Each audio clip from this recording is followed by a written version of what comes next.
আপনার 3টি প্রশ্নের উত্তর দেব, দেখা যাক আজকে আপনি ইসলাম গ্রহণ করেন কিনা।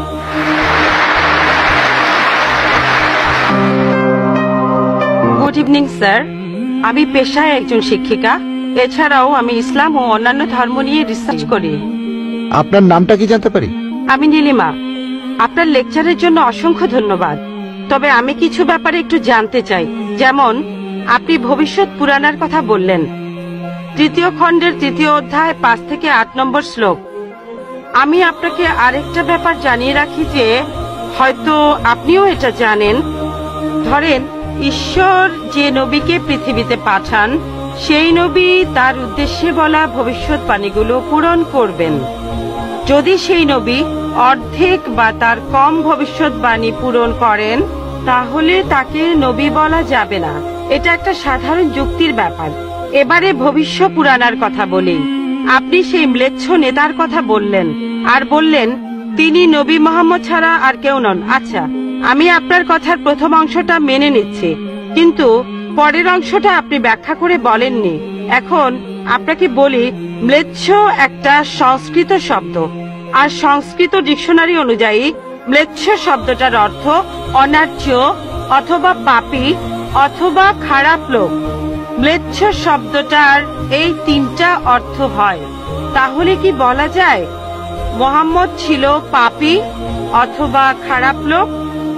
আরেকটা ব্যাপার হলো, এই ভবিষ্যৎবাণীর দ্বিতীয় শর্তটা, সেটা হলো তিনি একটা মরুস্থলে জন্মাবেন। মরুস্থল এর অর্থ মৃতদের স্থান, কারণ মরু শব্দটা এসেছে সংস্কৃত মৃ থেকে, যার অর্থ মৃত্যু।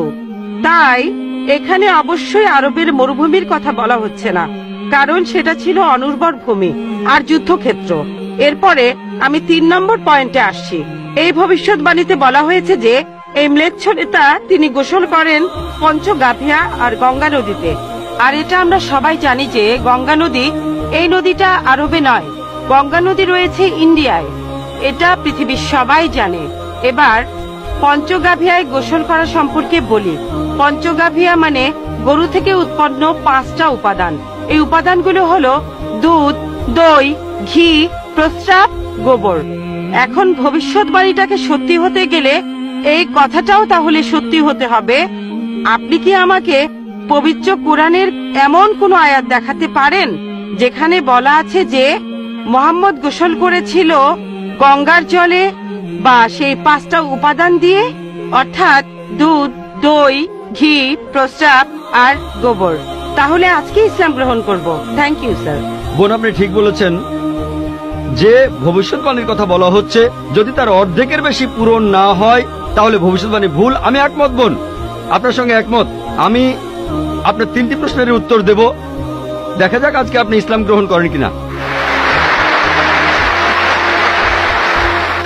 এটাও হতে পারে আপনি আমার সঙ্গে একমত হবেন না। আমি যা বলবো, আমি একমত। ম্লেচ্ছ এই শব্দটার 3টি অর্থ আছে। ম্লেচ্ছ এর একটা অর্থ হলো অনার্য অর্থাৎ বিদেশি, আরেকটা অর্থ হচ্ছে পাপী, আরেকটা অর্থ হলো খারাপ লোক। আর দেখবেন ইন্ডিয়ায় হিন্দুরা সাধারণত মুসলিমদের বলে থাকে ম্লেচ্ছ। তারা যখন এভাবে বলে তারা আসলে বোঝায় পাপী আর খারাপ লোক, কিন্তু এর আরেকটা অর্থ হলো বিদেশি। যখন আমি লেকচারে কোনো ধর্মগ্রন্থ থেকে উদ্ধৃতি দেই, সেখানে একটা শব্দের যদি অনেক অর্থ হয়, ব্যাপারটা এমন না ধরেন শব্দটার 4টা অর্থ আছে, তার মধ্যে 3টা অর্থ এখানে খাটে না, মাত্র একটা ঠিক হলেও অর্থ সঠিক হতে পারে। যেমন ধরেন কোরআন বলছে তোমরা শূকর খেও না। আজকে যদি ডিকশনারি খোলেন, এই শূকর শব্দটার একটা অর্থ হলো পুলিশ অর্থাৎ পুলিশ অফিসার, তাহলে একটা অর্থ শূকর, আরেকটা অর্থ পুলিশ অফিসার। তবে কোরআন বাইবেল এটা বোঝায়নি। বাইবেলে বুক অব লেভিটিকাস 11 অধ্যায় 7 থেকে 8 অনুচ্ছেদে আছে, বুক অব ডিউটেরোনমি 14 অধ্যায়ের 8 অনুচ্ছেদে আছে, বুক অব আইজায়া 65 অধ্যায়ের 2 থেকে 5 অনুচ্ছেদে আছে, বলা হয়েছে তোমরা শূকর খেও না, কিন্তু পুলিশকে বোঝায়নি বাইবেল। যদি আপনি বিভিন্ন ধর্মের ছাত্রী হয়ে থাকেন, যদি 10টা অর্থ থাকে সেখানে একটা অর্থও খাটে, দেখতে হবে সেটা সঠিক কিনা। 2টো সঠিক হতে পারে, 3টা সঠিক হতে পারে, সবগুলো সঠিক হতে পারে, কিন্তু যদি মাত্র একটা অর্থ সঠিক হয় এতেও ভবিষ্যৎবাণীটা ফলে যেতে পারে। আমি আপনার সঙ্গে একমত যে ম্লেচ্ছ এর একটা অর্থ অনার্য, ইন্ডিয়ানদের দিক থেকে একজন বিদেশি। আর আমি আমার লেকচারে তখন বলেছিলাম ম্লেচ্ছ শব্দের অর্থ হচ্ছে বিদেশি।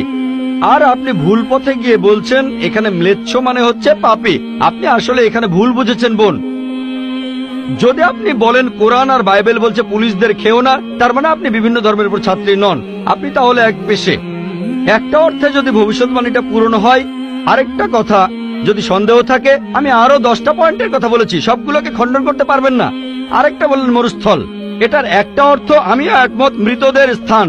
তবে সংস্কৃতিতে মরুস্থল শব্দটার আরেকটা অর্থ হচ্ছে বালুময় স্থান। আপনি আজকে ডিকশনারি চেক করেন, সেখানে দেখবেন আমাদের ইসলামিক রিসার্চ ফাউন্ডেশনে এখানে সংস্কৃত ডিকশনারিও আছে।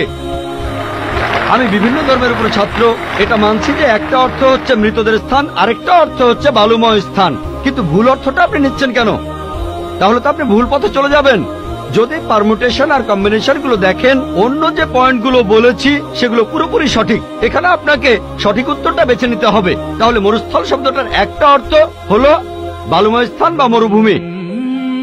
আপনার তৃতীয় প্রশ্নতে আসি, আপনি ইসলাম গ্রহণ করবেন ইনশাল্লাহ। তৃতীয় প্রশ্নটা, আমি যে ভবিষ্যৎবাণীটার কথা বলেছি যে নবী মোহাম্মদ সাল্লাল্লাহু আলাইহি সাল্লাম পঞ্চগর্ভে গোসল করেছিলেন গঙ্গা নদীতে, এখানে বুঝে নিতে হবে যখন আমরা বলছি যে হিন্দুদের রীতি অনুযায়ী যে কেউ পঞ্চগর্ভে বা গঙ্গায় গোসল করবে তার অর্থ বিশুদ্ধ হবে। একটা অর্থ শারীরিকভাবে গঙ্গায় ডুব দিলেন, আমারও মনে হয় না নবীজি ইন্ডিয়া এসে গঙ্গায় ডুব দিয়েছিলেন। আরেকটা অর্থ বিশুদ্ধ হওয়া, তখন ব্যাখ্যা করিনি কারণ লেকচারটাই অনেক লম্বা ছিল। এই টপিকটা নিয়ে আমি সারাদিন কথা বলতে পারি, আমি এখানে খুব বিস্তারিত বলিনি। আমি প্রত্যেকটা ভবিষ্যৎবাণী নিয়েই আরো কয়েক মিনিট বলতে পারি, সব মিলিয়ে ঘন্টাখানিক বলতে পারবো। এখানে পঞ্চগর্ভে গোসল করা মানে হচ্ছে বিশুদ্ধ হওয়া। এখানে প্রসঙ্গটা বুঝতে হবে, শারীরিকভাবে গোসল করার অর্থ এখানে বলা হয়নি। আর আপনি গঙ্গার পানিতে ডুব দিলেই বিশুদ্ধ হয়ে যাবেন এমন কোনো নিশ্চয়তা নেই, বিশুদ্ধ না হওয়ার সম্ভাবনাই বেশি। এটা হচ্ছে হিন্দুদের রীতি অনুযায়ী বলা। তাই এখানে ভবিষ্যৎবাণীটা বলছে যে নবী মোহাম্মদ সাল্লাল্লাহু আলাইহি সাল্লাম পঞ্চগর্ভে গোসল করেছিলেন। তার মানে এই না যে তিনি এখানে এসেছিলেন, মানে হলো আল্লাহ তাআলা তাকে বিশুদ্ধ করেছিলেন। আমরা বিশ্বাস করি যে আল্লাহ তাআলার সকল নবী, সকলেই হোক তিনি মুসা বা ঈসা আলাইহিস সালাম অথবা মুহাম্মদ সাল্লাল্লাহু আলাইহি সাল্লাম, তারা সকলেই ছিলেন মাসুম, তারা ছিলেন নিষ্পাপ, ছিলেন বিশুদ্ধ। তাহলে আল্লাহর সকল নবী, আল্লাহ যাদের পৃথিবীতে পাঠিয়েছিলেন, আমরা মানি যে তারা সকলেই নিষ্পাপ, সকলেই মাসুম, সকলেই বিশুদ্ধ। তাহলে আপনার উত্তরটাও পেলেন। আশা করি ইনশাআল্লাহ আপনি ইসলাম গ্রহণ করবেন বোন।